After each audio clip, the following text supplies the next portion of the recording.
ఇప్పటివరకు మనకు జరిగిన క్లాసుల్లో భారతదేశ భూగోళ శాస్త్రాన్ని గురించి మనం సమగ్రంగా చర్చించాం. మరి ఇప్పుడు నెక్స్ట్ టాపిక్గా మనం వరల్డ్ జాగ్రఫీలోకి పయనిస్తున్నాం.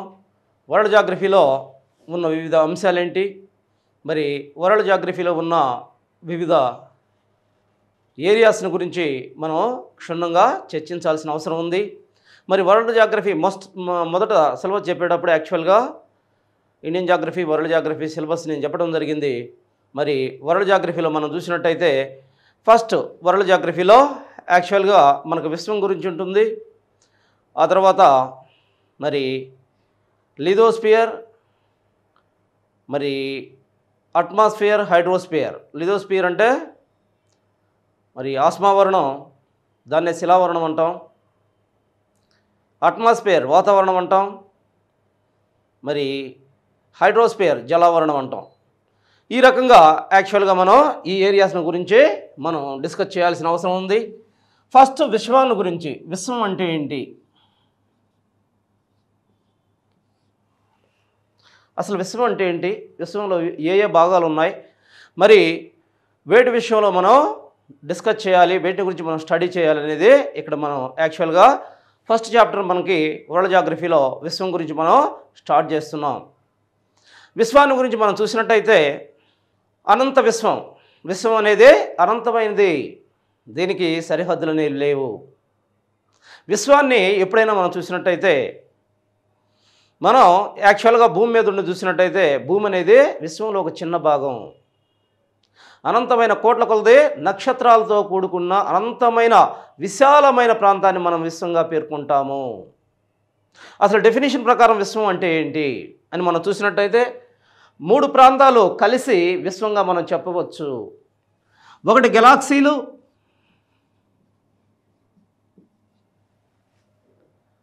2 నిహారికలు, 3 శూన్య ప్రదేశాలు.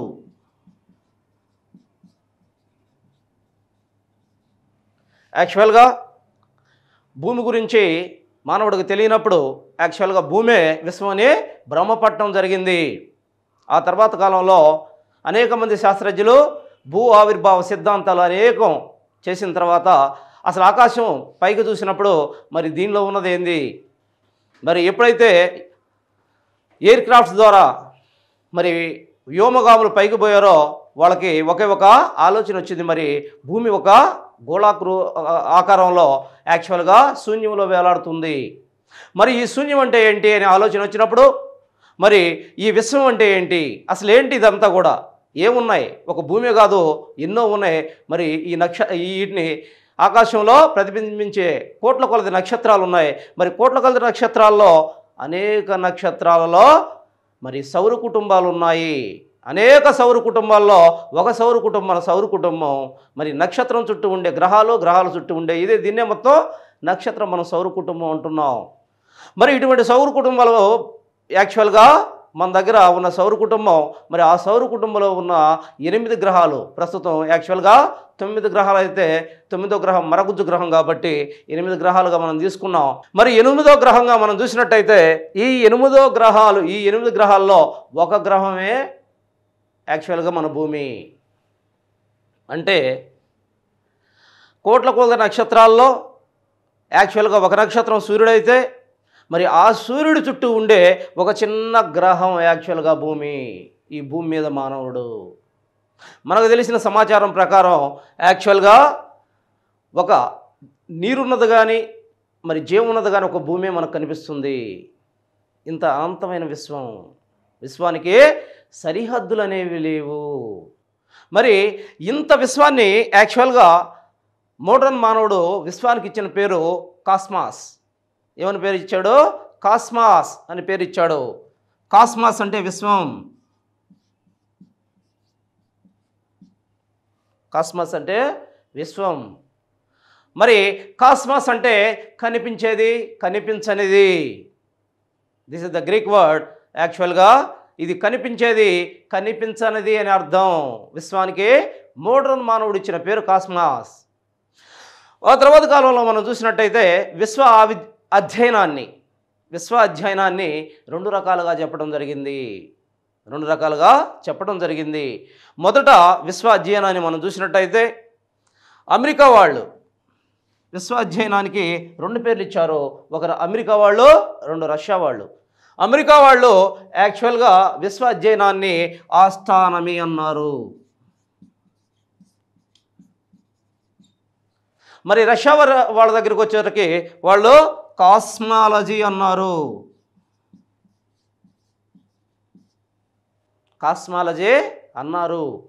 అయితే ఇప్పటిది కాదు, యాక్చువల్గా విశ్వాన్ని గురించి మానవుడు ప్రయత్నించని రోజంటూ లేదు. విశ్వ సిద్ధాంతాల్లో విభిన్నమైన సిద్ధాంతాల్ని, అనేకమైన మానవుడికి తెలియని ఎన్నో రహస్యాలు విశ్వంలో దాగున్నాయి. మరి అన్ని రహస్యాల్ని చూడటానికి మానవుడు ఎప్పుడు ప్రయత్నిస్తూనే ఉన్నాడు. తన శక్తి కొలది, తన మేధస్సు కొలది, తన ఆలోచన కొలది విశ్వాన్ని గురించి అధ్యయనం చేస్తూనే ఉన్నాడు. మరి తను చేసే ఈ అధ్యయనంలో మరి విశ్వ రహస్యాలను ఛేదించిన సంవత్సరం 1609. ఈ 1609లో ఫస్ట్ టైం విశ్వ రహస్యాలను ఛేదించాడు మానవుడు. యాక్చువల్గా అంతకుముందు ఇలిస్ట్రేషన్స్, జస్ట్ ఒక ఊహ, విశ్వం అంటే ఎలా ఉంటుందని, విశ్వంలో ఇవి ఉండవచ్చని. యాక్చువల్గా మరి విశ్వానికి కేంద్రం భూమి అనే చెప్పాడు కొంతమంది. అసలు సూర్యకేంద్రక సిద్ధాంతం, భూకేంద్రక సిద్ధాంతాలను చూస్తే మన ఆలోచనలు చాలా తక్కువగా ఉన్నాయి. సైంటిస్టుల ఆలోచనలు చాలా షార్ట్గా ఉన్నాయి. కేవలం భూమే కేంద్రంగా ఈ విశ్వం ఉండిందని చెప్పుకున్నారు ఆనాటి కాలంలో.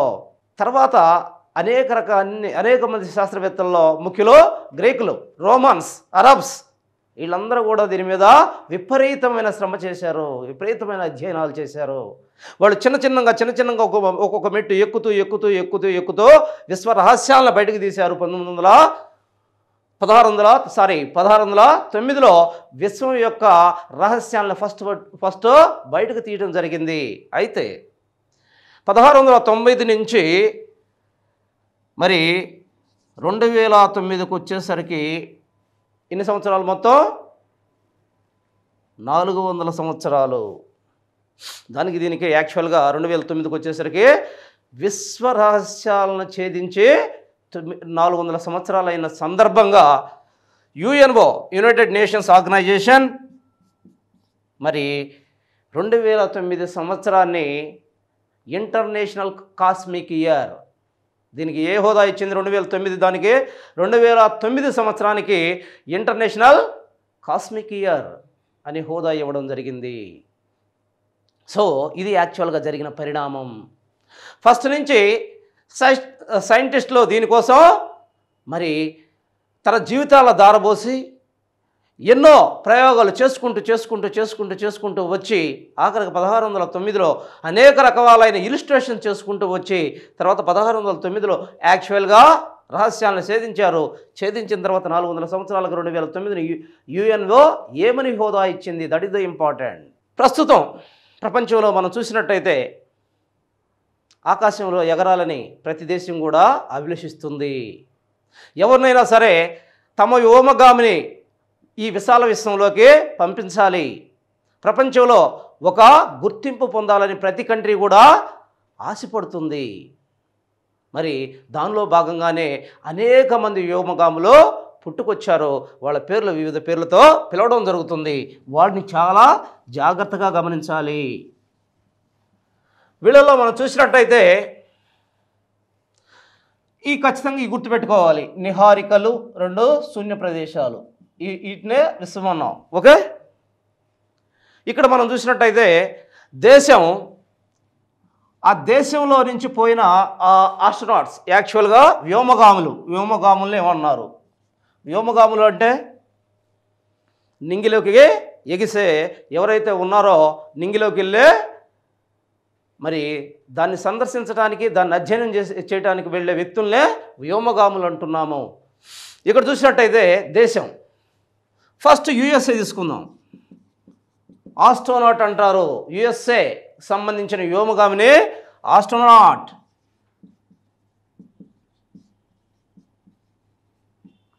Second one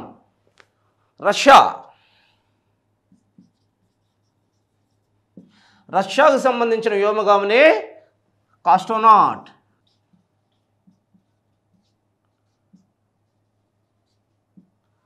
కాస్ట్రోనాట్. ఆ తర్వాత ఇటీవల కాలంలో చైనా, యాక్చువల్గా యుఎస్ఏ రష్యా పోటీ పడుతున్నాయి ప్రపంచంలో వ్యోమగాముల్ని ఆకాశంలోకి పంపించడానికి. ఇటీవల కాలంలో దీంతో పోటీ పడుతుంది చైనా. చైనాను చూసినట్టయితే టైకోనాట్,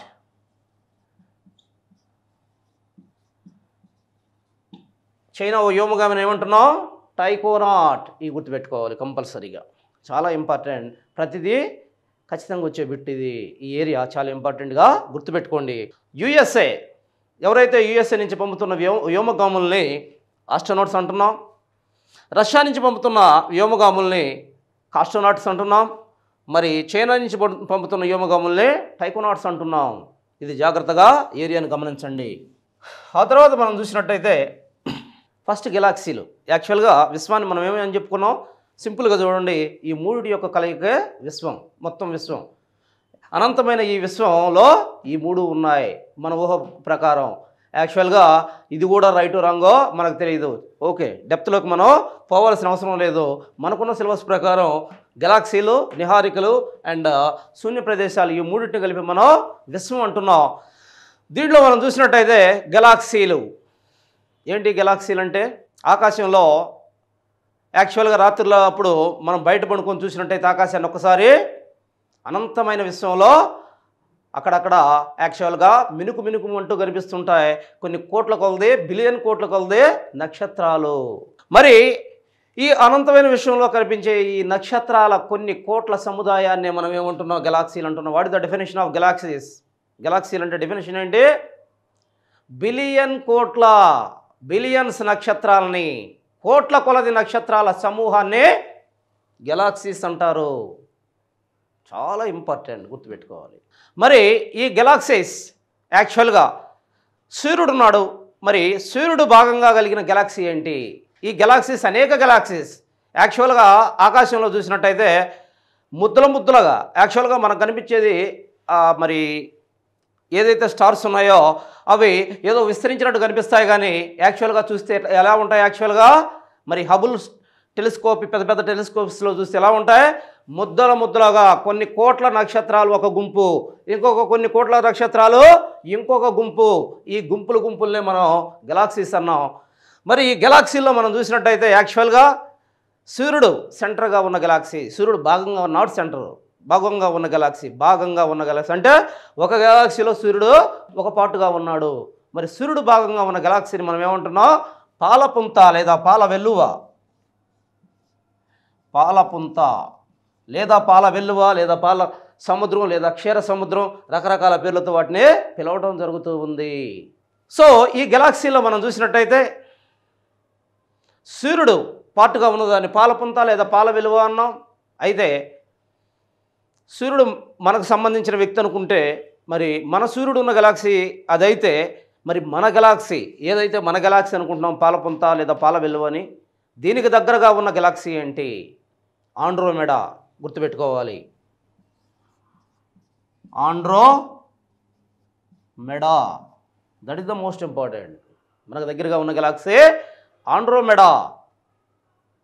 ఓకే, అయితే మొత్తం విశ్వంలో అతిపెద్ద గెలాక్సీ ఏంటి? హైడ్రా. మొత్తం విశ్వంలో అతిపెద్ద గెలాక్సీ ఏంటి? చాలా జాగ్రత్తగా గమనించాలి.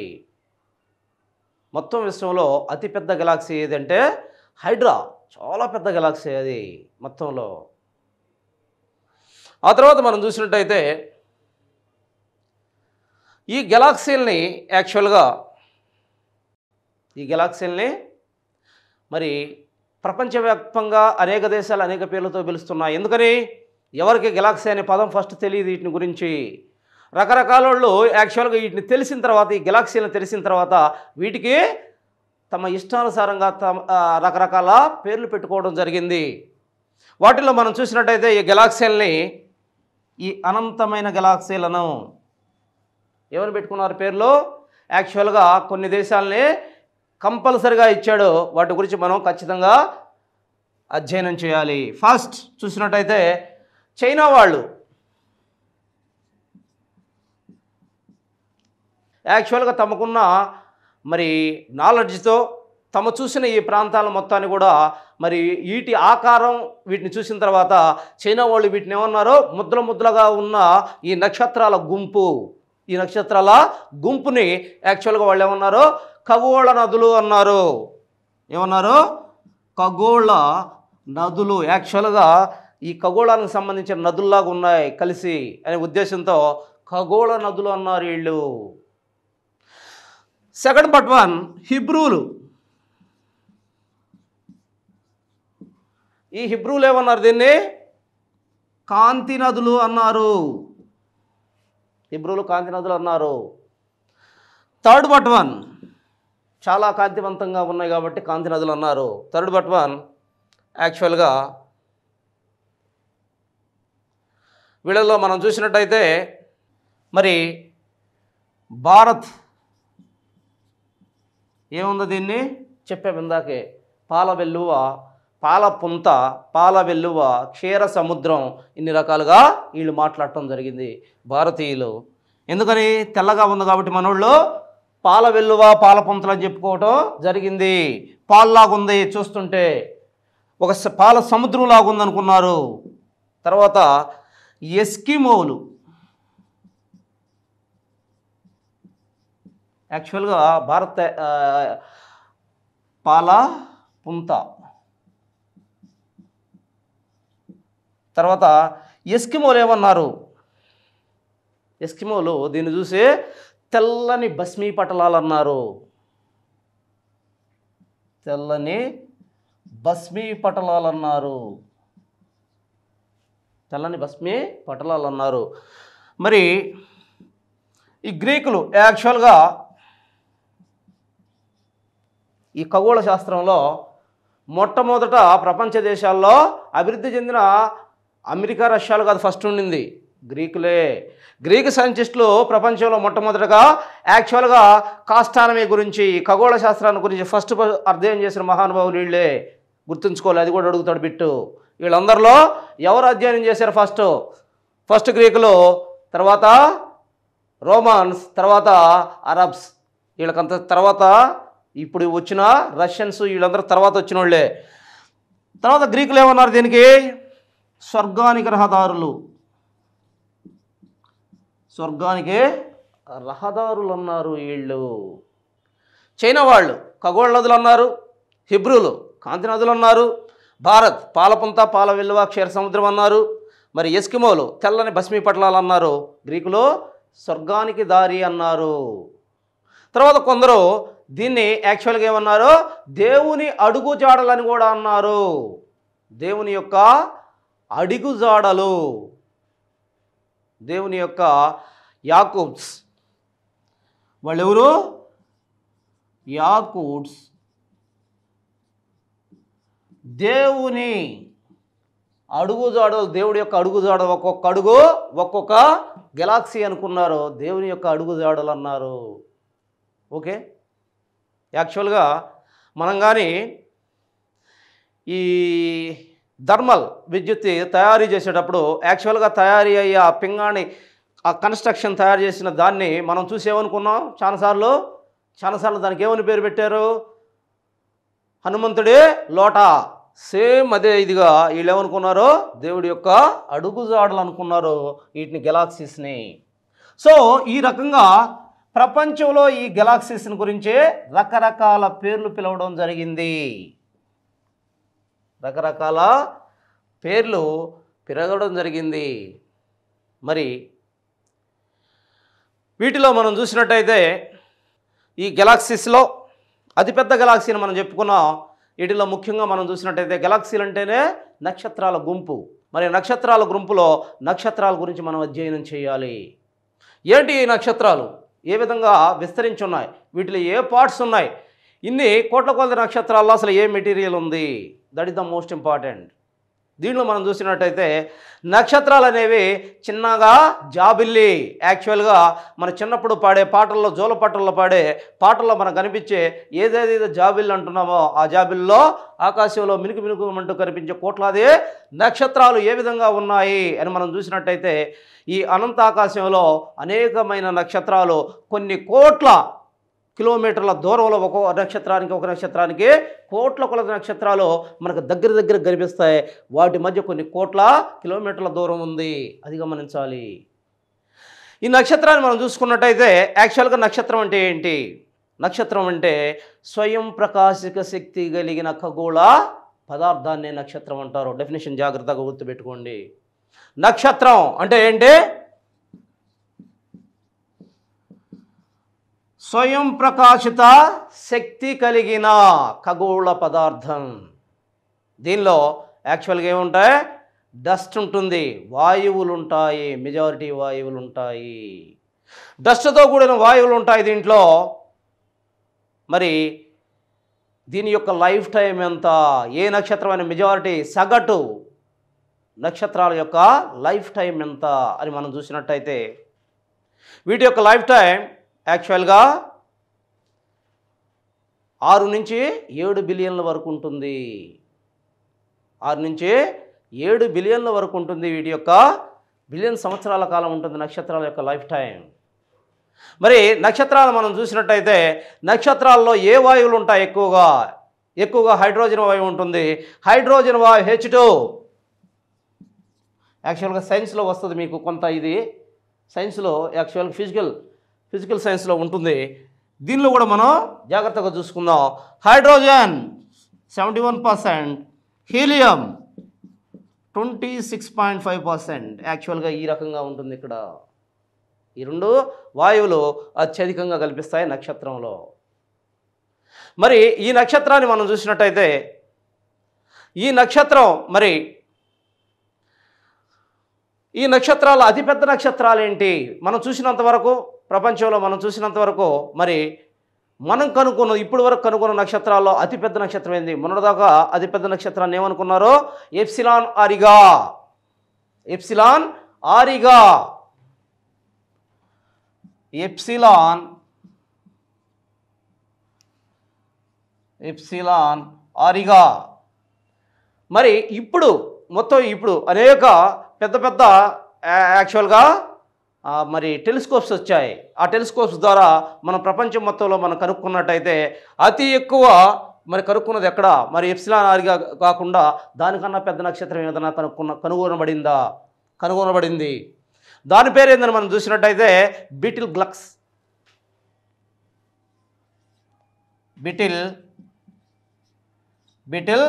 గ్లక్స్. యాక్చువల్గా ఇంతకుముందు ఎప్సిలాన్ ఆరిగా ఉండింది, దానికన్నా ఎక్కువగా బీటిల్ గ్లక్స్. ఇప్పుడు అతిపెద్ద నక్షత్రం బీటిల్ గ్లక్స్ అనేది ఇప్పుడు పెద్ద నక్షత్రం. సెకండ్ నక్షత్రం ఎప్సిలాన్ ఆరిగా. అంతేకాకుండా అతి యాక్చువల్గా ప్రకాశవంత నక్షత్రం ఏంటి? ఇప్పుడున్న నక్షత్రాల్లో, మనకు కనుక్కున్న నక్షత్రాల్లో ప్రకాశవంతమైన నక్షత్రం ఏంటి అని మనం చూసినట్టయితే యాక్చువల్గా సిరియస్. ఈ సిరియస్ అనేది అన్నిటికన్నా ప్రకాశవంతమైన నక్షత్రం. మరి అంతేకాకుండా యాక్చువల్గా సిరియస్ కాకుండా మామూలుగా ఈ నక్షత్రాల్లో మనం చూసినట్టయితే ఫస్ట్ అది బీటిల్ గ్లక్స్ అన్నాం, తర్వాత ఎప్సిలాన్ ఆరిగా అన్నాం. ఈ పెద్ద నక్షత్రాలు. ప్రకాశవంతమైన నక్షత్రం సిరియస్. అయితే మనకు దగ్గరగా ఉన్న నక్షత్రం ఏంటి? మనకి యాక్చువల్గా భూమికి దగ్గరగా ఉన్న నక్షత్రం ఏంటి? గబక్కన తప్పు పెట్టద్దు. ఈ భూగోళానికి దగ్గరగా ఉన్న నక్షత్రం ఏంటంటే గబక్కన తప్పు పెట్టేస్తాం. ఏదో ప్రాక్సిమా సెంటరై, ఆల్ఫా సెంటరై వీటి తట్టుపోదు మన దృష్టి. భూమికి దగ్గరగా ఉన్న నక్షత్రం సూర్యుడే. సూర్యుడు తర్వాత అని కానీ ఇచ్చినట్టయితే అప్పుడు మనం ఎత్తుక్కోవాలి ఏదనేది. అప్పుడు ఏమి ఎత్తుక్కోవాలి? యాక్చువల్గా భూమికి సూర్యుడు తర్వాత దగ్గరగా ఉన్న నక్షత్రం ప్రాక్సిమా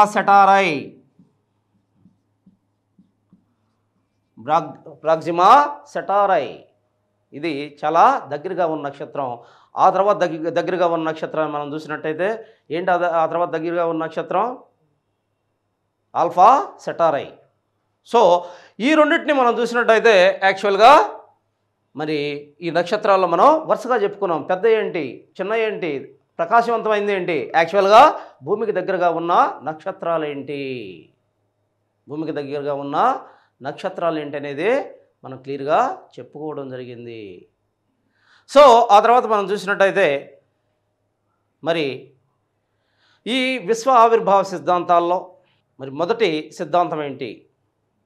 విశ్వ ఆవిర్భావ సిద్ధాంతాల్లో మొదటి సిద్ధాంతం ఏంటి అని మనం చూసినట్టయితే ఫస్ట్ది big bang theory. Big bang theory. మరి ఈ బిగ్ బ్యాంగ్ థియరీని కానీ మనం చూసినట్టయితే ఏంటి అసలు బిగ్ బ్యాంగ్ థియరీ అంటే? బిగ్ బ్యాంగ్ థియరీ అంటే యాక్చువల్గా విశ్వ ఆవిర్భావ సిద్ధాంతాలు మూడుగా కనిపిస్తాయి మనకి. ఒకటి big bang theory, big bang, ఈ big bang theory.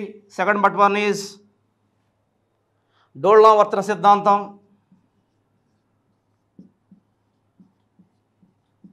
Third one is నిరంతర సృష్టి సిద్ధాంతం.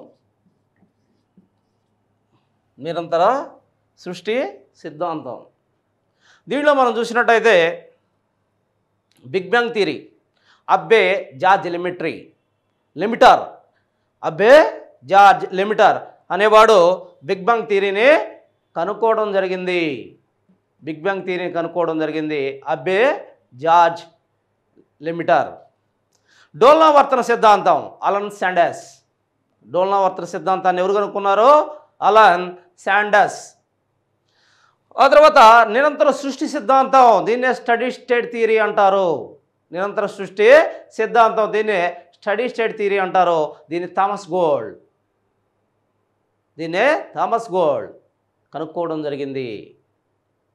వీటిలో మనం చూసినట్టయితే విశ్వ ఆవిర్భావ సిద్ధాంతాలు అనేక సిద్ధాంతాలు ఉన్నాయి. ఈ రకరకాల సిద్ధాంతాలు ఉన్నాయి. ఏంటి? మామూలుగా మరి అలల పరికల్పన సిద్ధాంతం, అలల పరికల్పన జాన్స్ అండ్ జెఫ్రీ. అంతేకాకుండా దినక్షత్ర సిద్ధాంతం లిటిల్టన్. రకరకాల సిద్ధాంతాలు ఉన్నాయి. వీటిల్లో మనం చూసినట్టయితే బిగ్ బ్యాంగ్ థియరీ అనేది చాలా ఇంపార్టెంట్. అందరి చేత ఆమోదించబడిన సిద్ధాంతం బిగ్ బ్యాంగ్ థియరీ. విశ్వం పుట్టుకల గురించి అతి ఎక్కువగా చాలా దగ్గరగా చెప్పగలిగిన ఒక సిద్ధాంతం బిగ్ బ్యాంగ్ థియరీ. అబ్బే జార్జ్ లిమిటర్ అనే అతను దీన్ని మరి ఈ సిద్ధాంతాన్ని మరి సృష్టించడం జరిగింది. అతను ఈ సిద్ధాంతాన్ని గురించి చెప్పడం జరిగింది big bang theory. What is the big bang theory? ఈ సిద్ధాంతం ప్రకారం యాక్చువల్గా మనం చూసినట్టయితే ఆనాటి కాలంలో మొత్తం వాయు మేఘం, ఈ విశ్వం అంతా ఒక పెద్ద వాయు మేఘం. కంప్లీట్గా ఈ భూమి ఇవన్నీ లేవు, ఇదంతా కూడా ఒక మట్టిగా, ఇదంతా ఒక మహామేఘంగా ఉండింది. ఆ మేఘం మొత్తం కూడా దగ్గరకు వచ్చింది. ఎందుకని? దానిలో ఉన్న అంతర్గత బలాల వల్ల, ఆకర్షణ శక్తి వల్ల ఆ మేఘం, ఒక మహామేఘం దగ్గరకు వచ్చింది. దగ్గరకు వచ్చిన ఆ మహామేఘం అతి దగ్గరగా వచ్చినప్పుడు దానిలో ఉన్న వ్యతిరేక బలాలు, అధిక ఉష్ణోగ్రత పెరిగిపోయింది. దగ్గరకు వచ్చే కొంచెం ఏమవుతుంది? ఉష్ణోగ్రత పెరిగింది, దాంట్లో ఉన్న వ్యతిరేక బలాలు పెరిగాయి, దాంట్లో ఉన్న ప్రెజర్ పెరిగింది. ఎప్పుడైతే ప్రెజర్ పెరిగిందో అది ఒక గోళాకారాన్ని సంతరించుకున్న ఆ మేఘం ఈ విధంగా గోళాకారాన్ని సంతరించుకుంది, మన భూమిలాగా గోళాకారాన్ని. మరి గోళాకారాన్ని సంతరించుకున్న ఆ మేఘం ఒక్కసారిగా ఏమైంది? పగిలిపోయింది. చూడాలి, ఈ రకంగా ఉండింది యాక్చువల్గా. ఈ రకంగా ఒక మేఘం యాక్చువల్గా దీన్ని ఇచ్చేసుకుంది. ఇక్కడ ప్రారంభించాయి. దీనివల్ల వేడి వల్ల దానివల్ల ఈ మహామేఘం ఏమైంది? పగిలిపోయింది, భయంకరంగా విస్తరించబడింది. ఆ విస్తరించినప్పుడు ఏమని ఒక ముద్ద పగిలిపోతే ఏమవుతుంది? అనేక చిన్న ముద్దలుగా మారుతుంది. అతని సిద్ధాంతం ప్రకారం ఏంటంటే ఆ చిన్న ముద్దలు ఆకాశంలో ఏమవుతున్నాయి? ఆ చిన్న ముద్దలు ఆకాశంలో అవి విసిరవేయబడ్డ తర్వాత వాటికి అవి చిన్నగా తిరగటం స్టార్ట్ అయింది. ఆ చిన్న చిన్న ముద్దలు ఎప్పుడైతే తిరగడం స్టార్ట్ అయిందో రౌండ్ అయిపోయి ఆకర్షణ బలాల వల్ల ఆ రౌండ్ అయిన తర్వాత ఏమైనాయి? నక్షత్రాలుగా మారిపోయినాయి, కొన్ని గ్రహాలుగా మారిపోయినాయి, కొన్ని ఉప గ్రహాలుగా మారిపోయింది. అదే విశ్వం అన్నాడు బిగ్ బ్యాంగ్ థియరీ. అదే విశ్వం అన్నాడు బిగ్ బ్యాంగ్ థియరీ. అబ్బే జార్జ్ లిమిటర్ అతను చెప్పిన సిద్ధాంతం. అయితే అసలు ఈ సిద్ధాంతం అందరి చేత ఆమోదించబడ్డప్పటికీ అసలు ఏంది ఈ సిద్ధాంతంలో? ఏమన్నా తప్పులు ఉన్నాయా? ఈ సిద్ధాంతంలో ఏమన్నా తప్పులు ఉన్నాయా అని, మరి ఈ సిద్ధాంతంలో ఏమైనా లోపాలు ఉన్నాయని చెప్పి జస్ట్ 2008లో రీసెంట్గా ప్రపంచంలో శాస్త్రవేత్తలందరూ ఒక ప్రాంతంలో దీని మీద ఒక అధ్యయనం చేశారు రీసెంట్గా. ఏందా అధ్యయనం? ఎక్కడ చేశారు? ఇదే ఫ్రాన్స్కి స్విట్జర్లాండ్కి మధ్య ఫ్రాన్స్ స్విట్జర్లాండ్ ఇటు రెండు దేశాల మధ్య ఈ రెండు దేశాల మధ్య సరిహద్దు ప్రాంతంలో యాక్చువల్గా దీని మీద యాక్చువల్గా ఈ సిద్ధాంతం రైటా రాంగా ఏదైనా లోపాలు ఉన్నాయా దాని మీద ఒక ప్రయోగం జరిగింది. వినూత్నమైన ప్రయోగం, ప్రపంచంలో ఒక గొప్ప ప్రయోగం జరపబడింది. దీని మీద ప్రపంచంలో ఉన్న మొత్తం 10,000 మంది సైంటిస్టులు దీంట్లో పాల్గొన్నారు. 10,000 మంది సైంటిస్టులు దీంట్లో పాల్గొన్నారు. మరి ఏం జరిగింది ఇక్కడ? దీంట్లో మనం గుర్తుపెట్టుకోవాల్సింది ఆ సిద్ధాంతం, ఆ ప్రయోగం మొత్తం గురించే మనకు అనవసరం. మరి దాంట్లో మనం గుర్తుపెట్టుకోవాల్సింది 2 పాయింట్లు, ఇంపార్టెంట్ పాయింట్స్. దీనిలో యాక్చువల్గా ఒక పరికరాన్ని వాడారు. ఏందది? లార్జ్ హైడ్రాన్ కొల్లాయిడిన్. లార్జ్ హైడ్రాన్ కొల్లాయిడిన్.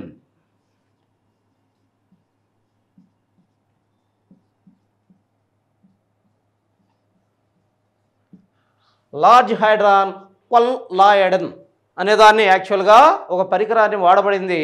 దాన్ని అడుగుతున్నాడు ఇక్కడ. సివిల్స్లో అడిగాడు, మీకు కూడా అడగవచ్చు. ఈ లార్జ్ హైడ్రాన్ కొల్లాయిడిన్ అనే పరికరాన్ని వాడారు, ఉపయోగించారు. అంతేకాకుండా దీనిలో ఒక అణువును ఉపయోగించారు. That is the most important. ఒక అణువునే ఉపయోగించారు. ఏందా అణువు? ఏదైనా సరే విశ్వం మొత్తం కూడా అణువుల నిర్మాణమే. మానవుడు శరీరం అకార్డింగ్ టు సైన్స్ ప్రకారం ఏంటి? అణువుల నిర్మాణం. భూమి అణువుల నిర్మాణం, చెట్టు అణువుల నిర్మాణం, అక్కడున్న స్థూల అణువుల నిర్మాణమే.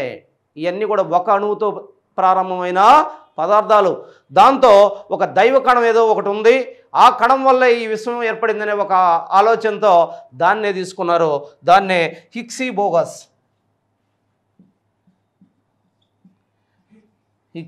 బోగాస్ దీన్నే దైవ కణము అన్నారు. ఈ హిగ్స్ బోగస్లో లాస్ట్ బోగస్ అనేది యాక్చువల్గా మన భారతీయ శాస్త్రవేత్తడి యొక్క నామం ఇది. ఈ లాస్ట్ బోగస్ అనేది ఇది దైవ కణం. ఇదే దైవ కణం. ఈ దైవ కణాన్ని తీసుకున్నారు. ఇది దీంట్లో ఉన్న ఇంపార్టెంట్. యాక్చువల్గా ఏ సిద్ధాంతం? అదే బిగ్ బ్యాంగ్ థియరీ. ఆ తర్వాత మనం చూసినట్టయితే చిన్నగా ఇంకొక బిట్ కూడా గుర్తుపెట్టుకోండి. యాక్చువల్గా ఇందాక మనం చెప్పుకున్నాం పాలపుంత, పాల వెల్లువ, క్షీర సముద్రం అని. మరి మనకున్న ఆ గెలాక్సీల్లో ఈ పాలపుంత, మనం పాలపుంత అన్నాం కదా గెలాక్సీని. మరి ఆ గెలాక్సీలో ఉన్న పాలపుంత ఏ ఆకారంలో ఉంది అని మనం చూసినట్టయితే సర్కిల్ ఆకారంలో ఉంది. మన గెలాక్సీ పాలపుంత ఏ ఆకారంలో ఉందంటే ఈ ఆకారంలో ఉంది. యాక్చువల్గా సర్కిల్ ఆకారంలో ఉంది. ఇవన్నీ కూడా నక్షత్రాల గుంపు. ఓకే, ఇది యాక్చువల్గా పాలపుంత ఆకారం. ఆ తర్వాత మనం చూసినట్టయితే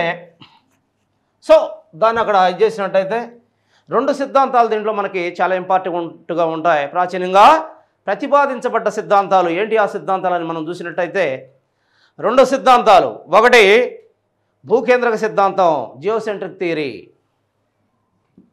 భూకేంద్రక. రెండో సిద్ధాంతం హీలియోసెంట్రిక్ థియరీ, సూర్యకేంద్రక.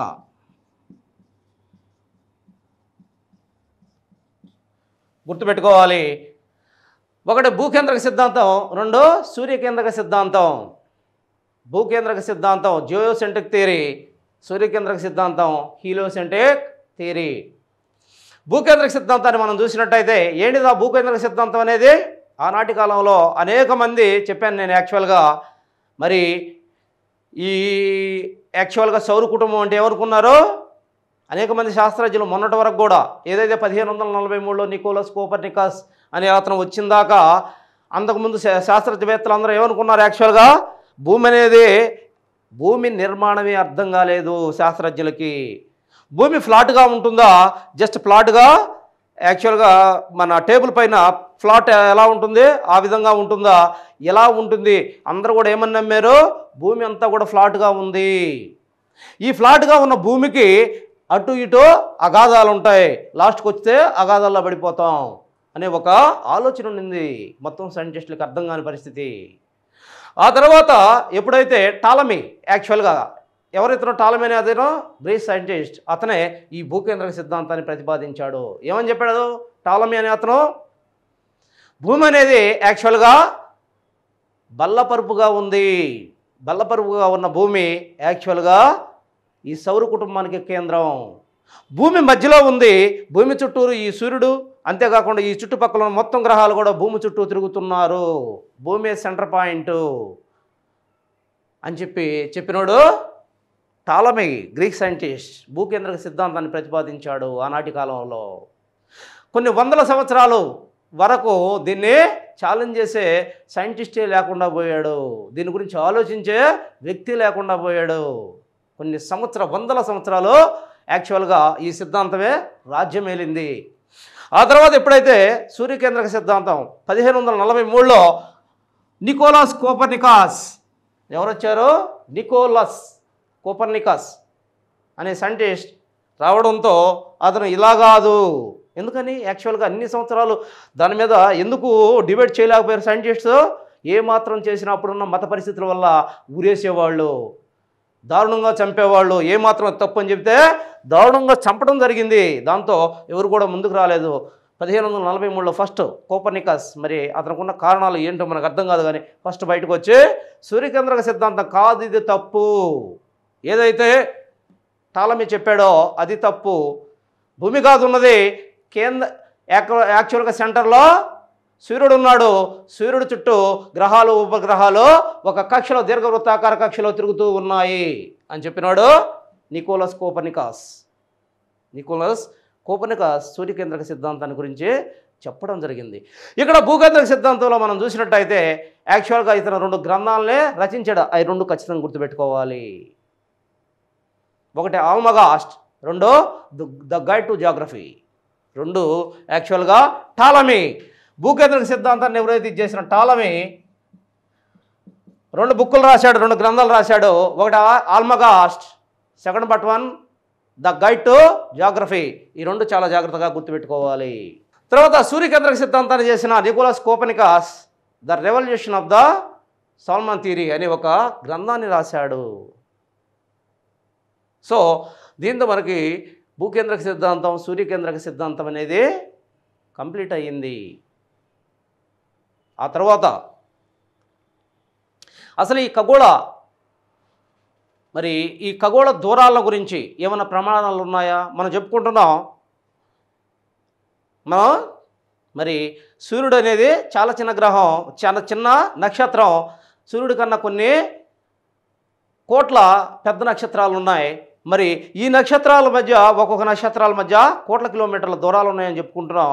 మరి దీన్ని బట్టి చూస్తే అసలు విశ్వాన్ని కొలవడానికి ఇప్పుడు యాక్చువల్గా మన ఊరు నుంచి హైదరాబాద్ ఎంత దూరం అంటే మనం కొలవడానికి కిలోమీటర్లో కొలుస్తున్నాం. మరి అదేవిధంగా విశ్వాన్ని కొలవడానికి, విశ్వంలో ఉన్న అనంత దూరాలను కొలవడానికి ఏమన్నా ప్రమాణాలు ఉన్నాయా? ఉన్నాయి. ఏమున్నాయి ప్రమాణాలు? ఇప్పటి వరకు అయితే 3 రకాల ప్రమాణాలు ఉన్నాయి. సముద్రాలు కొలవడానికి కొన్ని ప్రమాణాలు ఉంటాయి. సముద్ర లోతు, సముద్రం యొక్క పొడవు కొలవడానికి కొన్ని ప్రమాణాలు ఉన్నట్టే విశ్వాన్ని కొలవడానికి కొన్ని ప్రమాణాలు ఉన్నాయి. ఏంటి అవి? ఒకటి కాంతి సంవత్సరం,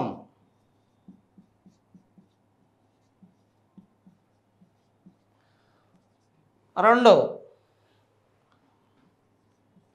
పారసెక్, 3 ఆస్ట్రనామికల్ యూనిట్.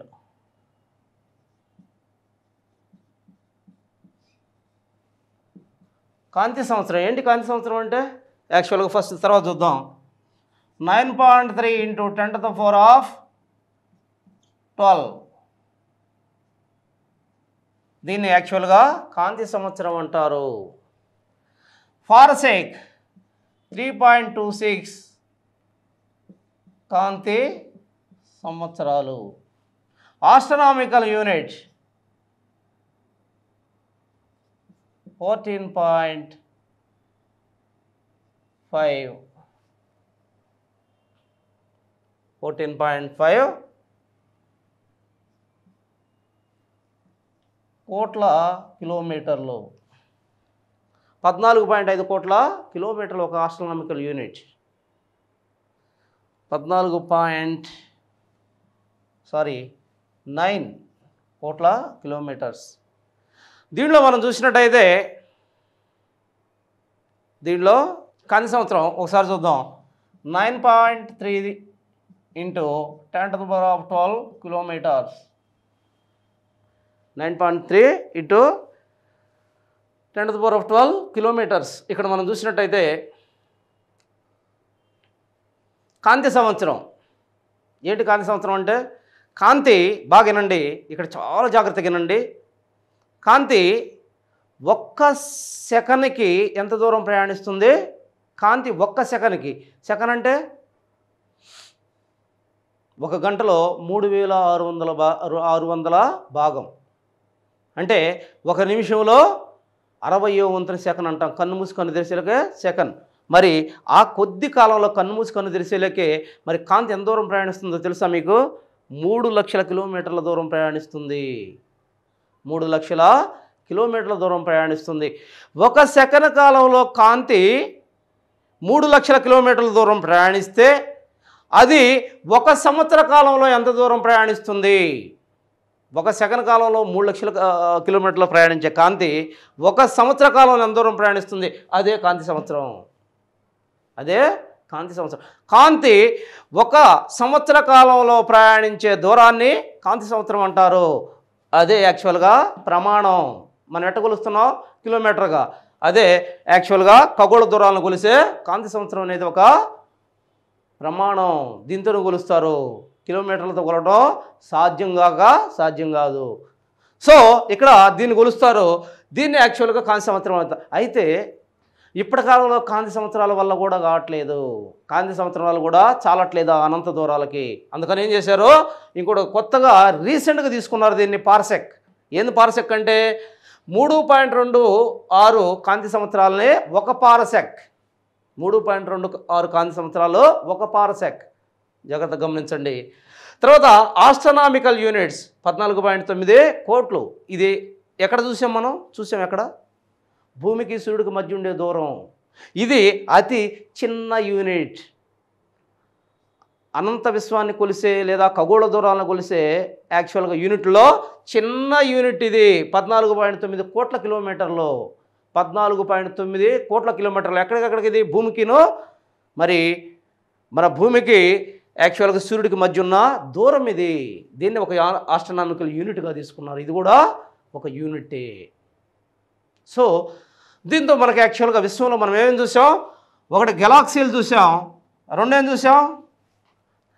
మరి ఈ గెలాక్సీలు ఇప్పటి వరకు గెలాక్సీల్లో మనకు అయిపోయినాయి. ఏమని అయిపోయినాయి గెలాక్సీల్లో? గెలాక్సీ జస్ట్ నిహారికలు చెప్పాలి, ఇంకా శూన్య ప్రదేశాలు చెప్పాలి. ఈ గెలాక్సీలో మనం ఏం చెప్పుకున్నాం? మరి మొత్తం చెప్పుకున్నాం. మరి వాటిని ఏమంటారు? నక్షత్రాల గురించి చెప్పుకున్నాం, వాటి దూరాల గురించి చెప్పుకున్నాం. మరి విశ్వ ఆవిర్భావ సిద్ధాంతాల గురించి కూడా మనం చెప్పుకోవడం జరిగింది. ఇక్కడే అయిపోయిన తర్వాత మనం ఆలోచించాల్సింది ఏంటంటే దీంట్లో యాక్చువల్గా నక్షత్రాలు పుట్టుకుందా? నక్షత్రానికి ఉంది. మరి మరణం ఉందా? నక్షత్రానికి ఉంది. మనిషి ఎట్టయితే పుట్టి గిట్టడం జరుగుద్దో అదేవిధంగా నక్షత్రం కూడా పుట్టడం గిట్టడం జరుగుతుంది. దీంట్లో మనం చూసినట్టయితే నక్షత్రాలు పుట్టిన తర్వాత అనేక దశల్లో నశిస్తాయి. మానవుడి లైఫ్ టైం యాక్చువల్గా రకరకాలుగా కావచ్చు. మెజారిటీ 80 ఇయర్స్ అనుకుందాం. వీటి లైఫ్ టైం ఎంత అని చెప్పాము? యాక్చువల్గా బిలియన్ సంవత్సరాలు, 6 లేదా 7 బిలియన్ సంవత్సరాలు, అంటే కోట్ల సంవత్సరాలు. 600 కోట్లు, 700 కోట్ల సంవత్సరాలు. ఈ కోట్ల సంవత్సరాల్లో అనేక దశలు కనిపిస్తాయి. దశలుగా ఉండి చనిపోతాయి. చనిపోవడం అంటే పేలిపోవటమే. నక్షత్రాలు చనిపోవడం అంటే పేలిపోవటం. ఫస్ట్ యాక్చువల్గా వీటి దశలో మనం చూద్దాం, కొన్నింటి చూద్దాం. యాక్చువల్గా సింపుల్గా వెళ్ళిపోతాను, ఎందుకంటే దీనిలో మీకు సివిల్ సర్వీసెస్లో ఉంది కానీ ఈ సిలబస్ సీరియస్గా మీకు మరి ఇంత డెప్త్ అడుగుతాడో లేదో నాకు తెలియదు. యాక్చువల్గా మరి దీంట్లో ఎక్కడో యాక్చువల్గా ఒక దగ్గర టచ్ చేసినట్టున్నాడు ఈ ఏరియాని. జాగ్రత్తగా గమనించాలి. ఇక్కడ ఫస్ట్లో చూసినట్టయితే జస్ట్ పైనే గుర్తుపెట్టుకోండి, పల్సర్స్. ఫస్ట్ పల్సర్ ఏంటి? నక్షత్రాల్లో పల్సర్ అనే దాన్ని ఏమంటారు? నక్షత్రం ఇంకా ఏజ్లోకి వచ్చేసింది. ఏజ్లోకి వచ్చేసిన తర్వాత ఇక చచ్చిపోయే పరిస్థితి ముందు. పరిస్థితులు ఏమవుతుంది, చిన్నగా ఎలుగుతూ ఆరిపోతూ ఉంటుంది. ఈ ఎలుగుతూ ఆరిపోయే స్థితిలో ఉన్న ఈ నక్షత్రాన్ని పల్సర్ అంటారు. నక్షత్రాన్ని పల్సర్ అంటారు. తర్వాత నోవా దశ. ఇంకా యాక్చువల్గా నక్షత్రం ఎందుకు మండుద్ది, ఎందుకు మండుతుంది నక్షత్రం, ఎందుకు అనంతమైన శక్తి తనలో నుంచి విడుదల చేస్తూ ఉంటుంది నక్షత్రం. స్వయం ప్రకాశం ఎందుకు వచ్చింది నక్షత్రానికి, తనలో ఉన్న శక్తిని విడుదల చేస్తూ ఉంటుంది నిర్విరామంగా. దాన్ని ఏమంటున్నాం, కేంద్రక సంలీనం చర్య. Hydrogen hydrogen plus hydrogen hydrogen కేంద్రాలు కలిస్తే దాన్నే కేంద్రక సంలీన చర్య అంటాం. కేంద్రక విచ్ఛిత్తి వేరు, కేంద్రక సంలీనం వేరు. కేంద్రక విచ్ఛిత్తి అంటే యాక్చువల్గా దేన్ని చూడాలి మనం, కేంద్రక విచ్ఛిత్తి ఎక్కడ జరుగుతుంది, ఇది ఆటం బాంబులో జరుగుతుంది. కేంద్రక సంలీనం ఎక్కడ జరుగుతుంది, మీకు ఫిజిక్స్ కెమిస్ట్రీలో కంపల్సరీగా ఇది వస్తాయి, మెయిన్ చాప్టర్స్ ఇవి. కేంద్రక సంలీనం అనేది యాక్చువల్గా నక్షత్రాల్లో జరుగుతుంది. రెండు కేంద్రకాలు కలిసినప్పుడు వచ్చే అనంతమైన శక్తి, మామూలు శక్తి కాదు ఇది. యాక్చువల్గా భూమి మొత్తం కూడా క్షణంలో నాశనం అయిపోద్ది ఒక్కసారికి ఈ శక్తి వల్ల. దాన్నే హైడ్రోజన్ బాంబు అంటారు ఇప్పుడు. మరి ఈ కేంద్రక శక్తి, కేంద్రక సంలీనం వల్ల జరిగే ఈ ఉద్భవించే అనంతమైన శక్తి వల్ల ఇవే మినికి ఉంటున్నాయి కదా. మరి అది జరిగే కొంత ఏమవుతుంది ఇక్కడ, జస్ట్ ఇది సూర్యుడు, యాక్చువల్గా మనం సూర్యుడు తీసుకుందాం, యాక్చువల్గా ఇది నక్షత్రం సూర్యుడు అనుకుందాం. దీంట్లో కొంత మ్యాటర్ ఉంది, మ్యాటర్ అంటే పదార్థం ఉంది. ఆ పదార్థం కొన్ని కోట్ల సంవత్సరాల దాకా మండటానికి కావలసిన శక్తి గల పదార్థం అది. అది చిన్నగా ఆ మ్యాటర్ కరిగిపోతూ ఉంది, కరిగిపోతూ వచ్చినప్పుడు ఏమవుద్ది, నక్షత్రం చివరికి వచ్చేలోకే ఆ మ్యాటర్ మొత్తం కూడా నాశనం అయిపోద్ది. అదే నక్షత్రం చనిపోవటం అంటే. దీంట్లో మనం చూసినట్టయితే ఇవి చాలా డెప్త్ గల ఏరియాస్. యాక్చువల్గా మీకు ఈ తెలుగు అకాడమీలో ఇంత డెప్త్ మీకు అసలు కనిపించదు. సరే, దీని గురించి మరీ డెప్త్ బాగుంది. నేను యాక్చువల్గా దీనిలో జస్ట్ పల్సర్స్ గురించి మాట్లాడితే దాని గురించి మాట్లాడాం.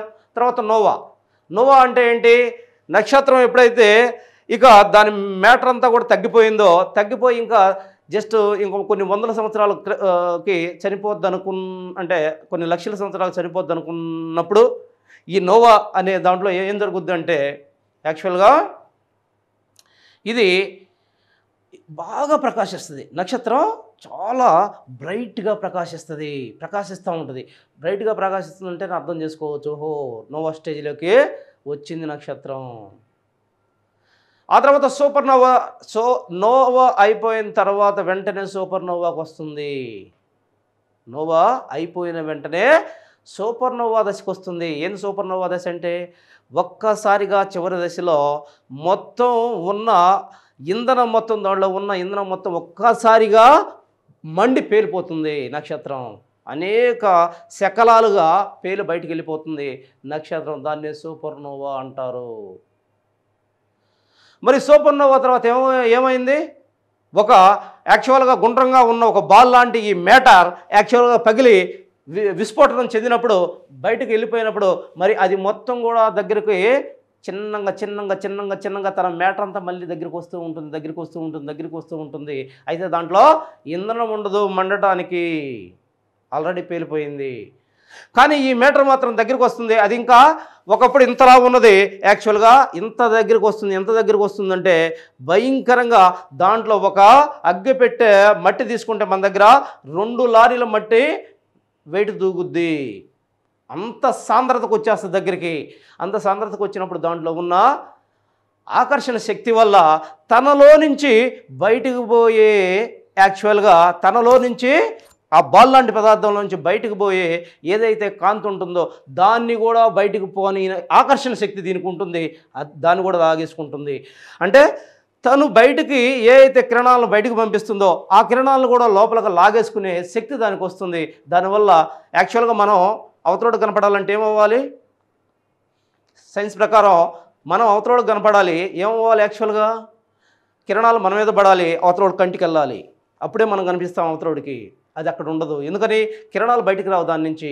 అందుకే అది ఒక నల్లగా అయిపోద్ది, ఎవరికి ఎక్కడ కనిపిస్తుంది, ఒక నల్లని పదార్థం. దాన్నే బ్లాక్ హోల్స్ అంటారు. మరి ఈ బ్లాక్ హోల్స్ మనం చూసినట్టయితే, ఈ అనంతమైన ఈ బ్లాక్ హోల్స్ని మనం చూసినట్టయితే, మరి ఈ బ్లాక్ హోల్స్లో జరుగుతున్న పరిస్థితి ఏంది, దారుణమైన పరిస్థితి ఏంది అని మనం చూసినట్టయితే, ఈ బ్లాక్ హోల్స్ యాక్చువల్గా రకరకాల శాస్త్రజ్ఞులకు అర్థం కాని ఏరియాస్ ఇవి.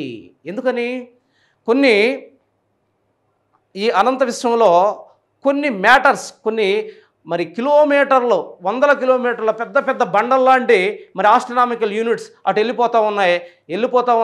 ఒక్కసారి అంతర్ధానం అయిపోతాయి, ఎవడికి కనపడటం లేదు. ఏం జరుగుతుంది ఇక్కడ? ఇంత పెద్దవి ఎక్కడ అదృశ్యమైపోతున్నాయి? ఇవే బ్లాక్ హోల్స్.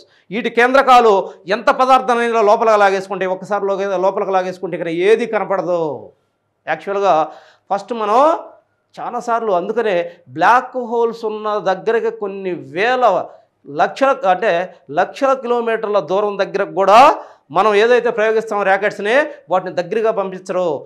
ఏమాత్రం కొంచెం దగ్గరగా వచ్చినా మొత్తాన్ని లాగేసుకుంటుంది లోపలికి. అర్థం కాదు, అసలు ఎటుపోయింది కూడా అర్థం కాని పరిస్థితి. వాటినే బ్లాక్ హోల్స్ అంటారు.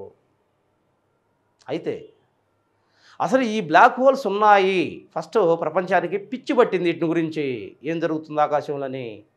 మరి ఫస్ట్ వీటిని గురించి ఊహించింది ఎవరో? ఏదైతే ఉండొచ్చు బ్లాక్ హోల్స్ అని ఊహించింది ఎవరు ఊహించింది? ఐన్స్టీన్ ఊహించాడు ఫస్ట్ ఉండొచ్చు అని, మహానుభావుడు. ఎప్పుడైతే ఐన్స్టీన్ ఊహించాడో ఆ తర్వాత దాని మీద విపరీతమైన ప్రయోగాలు చేసి, దానిలో మరి ఆ ప్రయోగాల వల్ల దాని మీద నోబెల్ ప్రైజ్ పొందిన భారతీయ శాస్త్రవేత్త ఎవరు? చాలా important, Subrahmanyam Chandrasekhar first time దీని మీద నోబెల్ బహుమతి కూడా పొందాడు, భారతీయుడు, మహానుభావుడు. మరి ఇప్పుడు వీటి మీద మరి పరిశోధనలు చేస్తుంది ఎవరు? బ్లాక్ హోల్స్ మీద పరిశోధనలు చేయటం అంటే ఆషామాషిక పని కాదు. దాన్ని ఊహించడమే మన మేధస్సుకు అందదు. మరి దాని మీద పరిశోధన చేస్తున్న మహానుభావుడు ఎవడో? Stephen Hawkins. ఎవరు ఈ స్టీఫెన్ హాకిన్స్? బ్రిటన్ దేశస్థుడు. ఎవరు ఈ స్టీఫెన్ హాకిన్స్? చాలా జాగ్రత్తగా ఉండాలి. అతను తెలియకపోతే ప్రతి పేపర్లో వస్తున్నాడు. ఒక మహానుభావుడు, చాలా గ్రేటెస్ట్ సైంటిస్ట్. ఎందుకని? కంప్లీట్గా శరీరం మొత్తం ప్యారలైజ్ అయి ఉంటుంది ఆయనకి.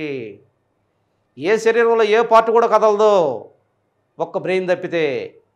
కంప్లీట్గా న్యూరో ట్రాన్స్మిటర్స్ వల్ల ఆ బ్రెయిన్లో జరిగే ఆలోచనలు మామూలుగా దాని ద్వారా కంప్యూటర్లోకి పంపి దాంతో యాక్చువల్గా వాటిని పరిశోధన చేస్తున్నాడు మహానుభావుడు స్టీఫెన్ హాకిన్స్. ఓకే, ఇది యాక్చువల్గా బ్లాక్ హోల్స్ని గురించిన ఇది.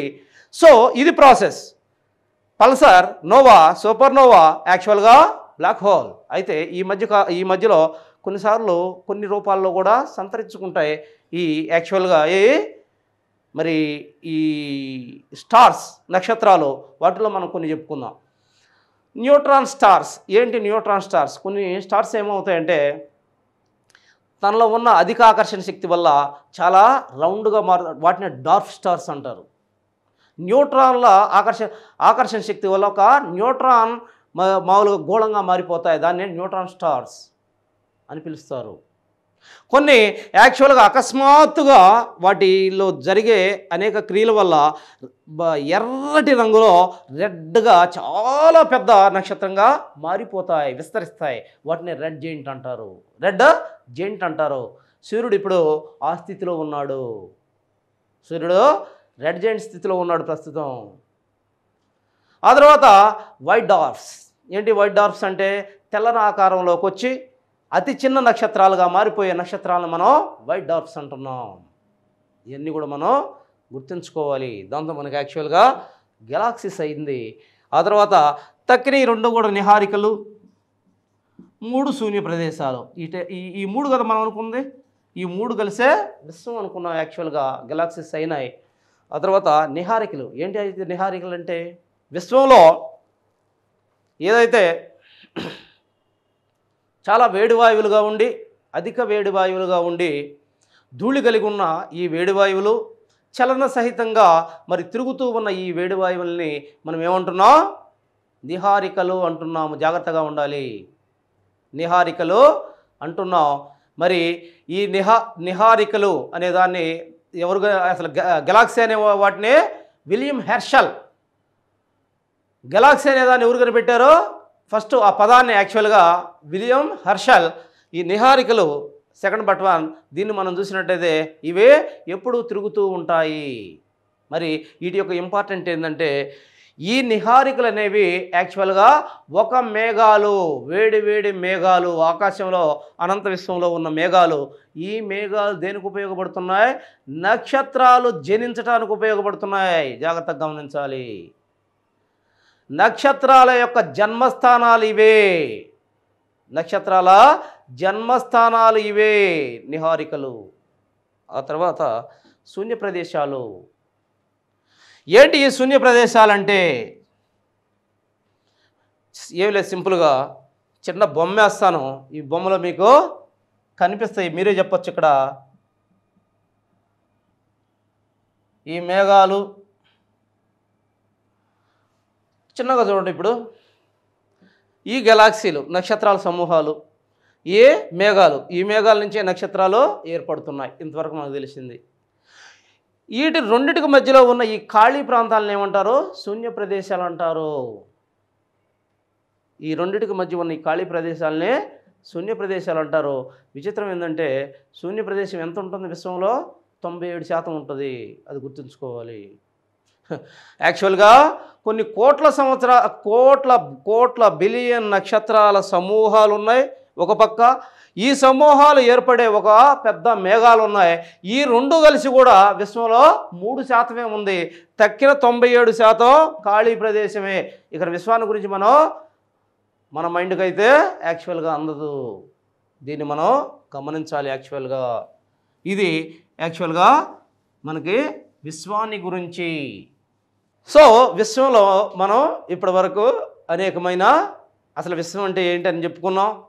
జస్ట్ మూడిటి యొక్క సమాహారమే విశ్వంగా చెప్పుకున్నాం. మరి విశ్వంలో ఏమేమి ఉంటాయి? నక్షత్రాలు ఉంటాయి. మరి వాటి యొక్క రకరకాల సైంటిస్టులు దీని గురించి ఏం చేశారు? వీటిల్లో మరి వీటి యొక్క అనేక సిద్ధాంతాలని వాళ్ళు ఏర్పాటు చేయడం జరిగింది. ఆ సిద్ధాంతాలు ఏం చెప్పాయి అవన్నీ కూడా మనం ఈ విశ్వం అనే చాప్టర్లో క్షుణ్ణంగా చర్చించడం జరిగింది.